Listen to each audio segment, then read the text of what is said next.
It is for this reason that the Lord commands us to leave our offering before the altar and be reconciled with our brother. Matthew chapter 5, verse 23 and 24. Since our offering will not be acceptable so long as anger and rancor are bottled up within us. The apostle teaches us the same thing when he tells us to pray without ceasing. 1 Thessalonians chapter 5, verse 17. And to pray everywhere, lifting up holy hands without anger and without quarreling. 1 Timothy chapter 2, verse 8. We are thus left with the choice either of never praying and so disobeying the apostle's commandment, or of trying earnestly to fulfill his commandment by praying without anger and rancor. We are often indifferent to our brethren who are distressed or upset, on the grounds that they are in this state through no fault of ours.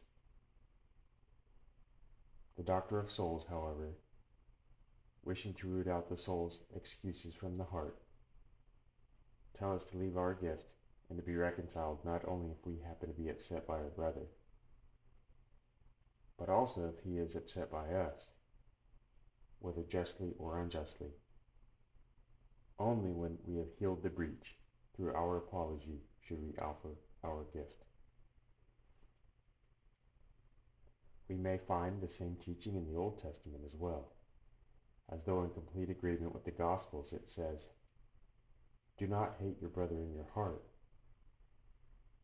and "the way of their anger leads to death." Proverbs chapter 12, verse 28. These passages then not only forbid anger in what we do, but also angry thought.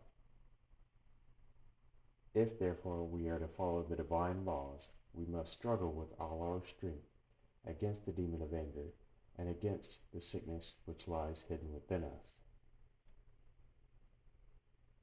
When we are angry with others, we should not seek solitude on the grounds that there, at least, no one will provoke us to anger, and that in solitude the virtue of long suffering can easily be acquired.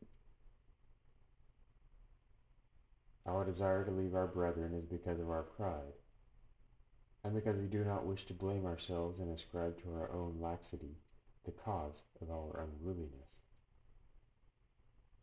So long as we assign the causes for our weaknesses to others, we cannot attain perfection in long suffering. Self-reform and peace are not achieved through the patience which others show us, but through our own long suffering towards our neighbor. When we try to escape the struggle for long suffering by retreating into solitude, those unhealed passions we take there with us are merely hidden, not erased. For unless our passions are first purged, solitude and withdrawal from the world not only foster them, but also keep them concealed, no longer allowing us to perceive what passion it is that enslaves us. On the contrary, they impose on us an illusion of virtue and persuade us to believe that we have achieved long suffering and humility, because there is no one present to provoke and test us. But as soon as something happens which does arouse and challenge us, our hidden and previously unnoticed passions immediately break out like uncontrolled horses that have long been kept unexercised and idled, dragging their driver all the more violently and wildly to destruction. Our passions grow fiercer when left idle through lack of contact with other people. Even that shadow of patience and long-suffering which we thought we possessed while we mixed with our brethren is lost in our isolation through not being exercised. Poisonous creatures that live quietly in their lairs in the desert display their fury only when they detect someone approaching. And likewise passion-filled men, who live quietly not because of their virtuous disposition, but because of their solitude, spit forth their venom whenever someone approaches and provokes them. This is why those seeking perfect gentleness must make every effort to avoid anger not only towards men, but also towards animals and even inanimate objects.